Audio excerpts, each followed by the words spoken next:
এই অপরাধীদের কতজনকে গ্রেপ্তার করা হয়েছে? ফ্যাসিবাদের দোষর এবং হামলাকারী আওয়ামী কর্মীরা এখনো প্রকাশ্যে তাদের এলাকা দিয়ে ঘুরে বেড়াচ্ছে।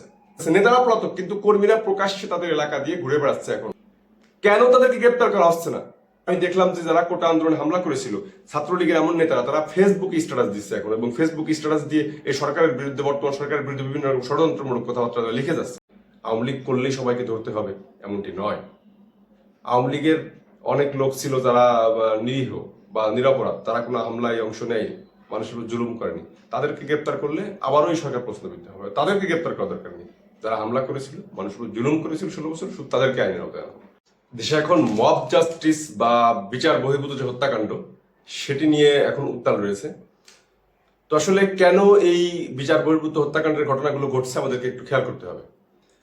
দেশের আইন শৃঙ্খলা রক্ষাকারী বাহিনী যখন আইন শৃঙ্খলার পরিস্থিতিকে নিয়ন্ত্রণে রাখার জন্য ব্যর্থ হন বা রাখার জন্য আন্তরিক হন না, বা তাদের আন্তরিকতার অভাব দেখা দেয়, তখনই কিন্তু এই জিনিসগুলো ঘটার সম্ভাবনা আরো বেড়ে যায়। সম্প্রতি যে দুইটি মব জাস্টিস বা বিচার বহির্ভূত হত্যাকাণ্ডের ঘটনা ঘটেছে, ঢাকা বিশ্ববিদ্যালয়ে একটি ছেলেকে চোর সন্দেহে মেরে ফেলা হয়েছে এবং জাহাঙ্গীরনগর বিশ্ববিদ্যালয়ের ছাত্রলীগের একটি তাকে পিটিয়ে হত্যা করা হয়েছে। দুটি দুঃখজনক ঘটনা।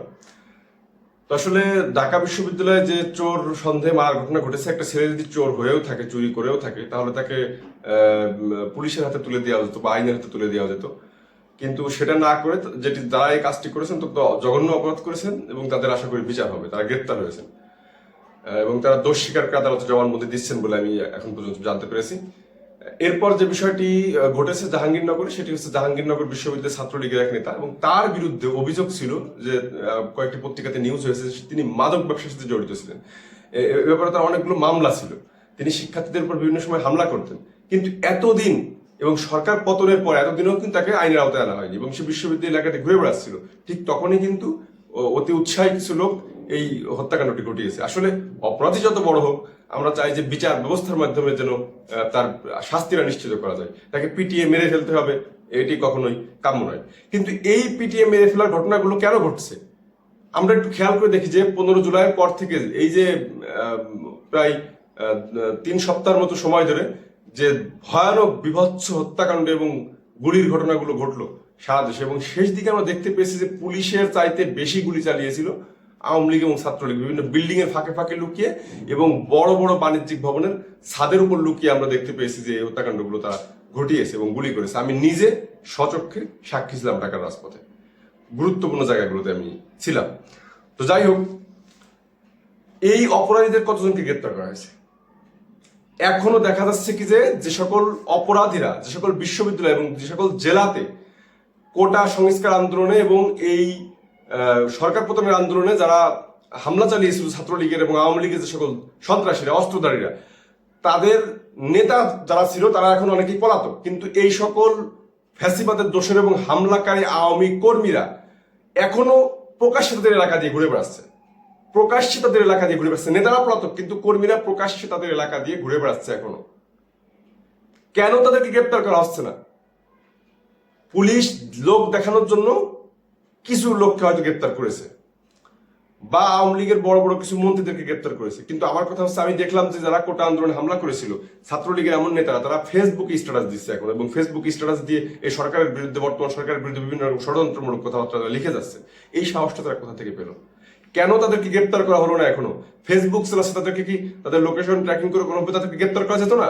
নাকি পুলিশের সদিচ্ছা নেই যে এতদিন তাদের সাথে মিলে মিশেছিলাম, এতদিন তাদের সাথে লুটে পুটে খেয়েছি, একই প্লেটে ভাত খেয়েছি, একই সাথে থেকেছি, এখন তাদেরকে কেমন গ্রেপ্তার করি? এমন মানসিকতা পুলিশের ভেতরে আছে কিনা সেটা স্পষ্ট করা উচিত।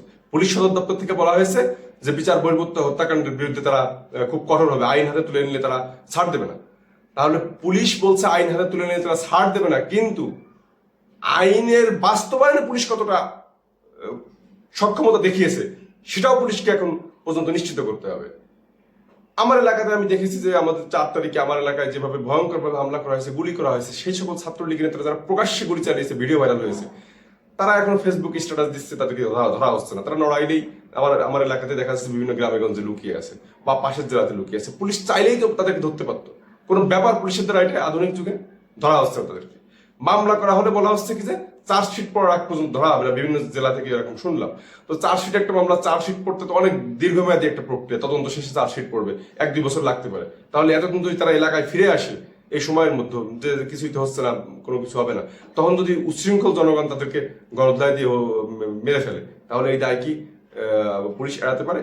অতএব এই ধরনের বিচার বহির্ভূত হত্যাকাণ্ড দমনে অবশ্যই পুলিশকে গ্রেফতার করে আইনের আওতায় আনতে হবে। আওয়ামী লীগের প্রভাবশালী কয়জন নেতা গ্রেফতার হয়েছে 1 মাসের বেশি সময় হয়ে গেল, তেমন কোনো প্রভাবশালী নেতা, 2-1 বাদে তেমন কোনো প্রভাবশালী নেতা আওয়ামী লীগের গ্রেফতার হয়নি। তাহলে প্রশ্ন থেকেই যায়, আসলে কি সর্ষের মধ্যে ভূত আছে? তবে আরেকটি বিষয় হচ্ছে যে, শুনতে পাচ্ছি যে অনেক জায়গাতে যে সকল হামলাকারী ছিল এবং আওয়ামী লীগের ক্যাডারে ছিল, তারা অনেক জায়গাতে কিছু রাজনৈতিক নেতাদেরকে ম্যানেজ করে আর্থিকভাবে সুবিধা দিয়ে তারা এখনো কোনো প্রকারের আইনের মুখোমুখি হচ্ছে না। এমনটি যদি হয় তাহলে বলবো যে, যে সকল রাজনৈতিক নেতারা এমনটি করছেন, আপনাদের দলের লোকও তো শহীদ হয়েছে এই আন্দোলনে, তাহলে আপনারা কিভাবে আপনাদের দলের কর্মীদের সাথে, শহীদদের সাথে বেইমানি করবেন? জনগণের রক্তের সাথে কেন বেইমানি করবেন? অতএব নিরীহ লোকদের রক্ষা করুন, নিরীহ আওয়ামী লীগ যারা তাদেরকে রক্ষা করুন, কিন্তু যারা অপরাধী, হামলাকারী, সন্ত্রাসী তাদেরকে রক্ষা করবেন না, কোন রাজনৈতিক নেতাও তাদেরকে রক্ষা করবেন না, তাদেরকে আইনের হাতে তুলে দিবেন, এই আশাবাদ ব্যক্ত করছি।